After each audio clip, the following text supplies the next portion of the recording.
मैं छोड़ी फैलाई कभी मांगती हूँ, मुझे परिहार दे दीजिए, वापिस दे दीजिए, इसका समर्थन गद्दारी है, समर्थन वापिस दे दीजिए। मैं छोड़ी फैलाई बोलती लालू जी, मैं छोड़ी फैलाई बोलती तो जैसे मुझे परिहार दे दीजिए, मैं परिहार के बिना नहीं रह पाऊंगी, मैं मेरे लोग परिवार के लोग भी मेरे बिना नहीं रह पाएंगे। मैंने 10 साल में परिवार को जिया है। जब बाहर आया था मैं अपने पंचायत की मुखिया थी, लेकिन पंचायत में लोगों की मदद करने के लिए कोई नहीं आया। न जीता हुआ विधायक को देखा मैंने, न जो हार के गए थे रामचंद्रपुर में जी उनको भी नहीं देखा मैंने।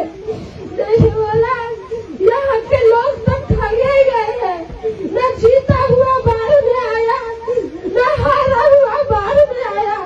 यहाँ की जनता तो जिता के भी हार गई, यहाँ की जनता तो जिता के भी हार गई।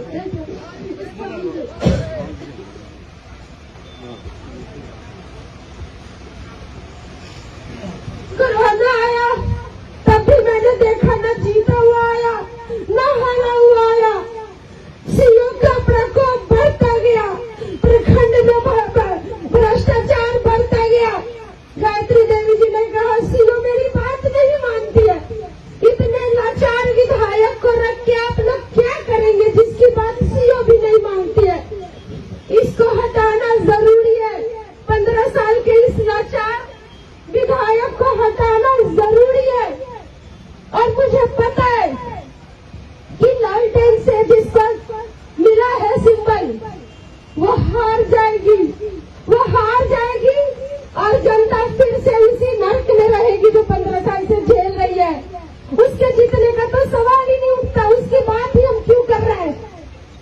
अगर जीतना होता तो पूर्वे जी उनके ससुर जी वो 2010 का भी चुनाव जीतते ना, 2015 का भी चुनाव जीतते ना, लेकिन वो हारे।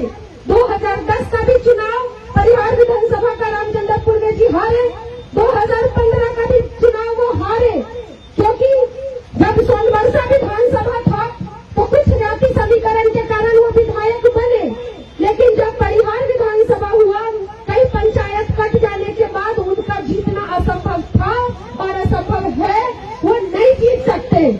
अगर वहां से कोई जीत सकता है बीजेपी के अलावा तो वही जीत सकता है जो जातीय समीकरण की सीमा को तोड़ दिया हो और सबके दिलों में बसने का काम किया हो, बिना जाति पाति धर्म भेदभाव को देखे बिना एक होकर के परिवार के लिए खड़ी रही हो।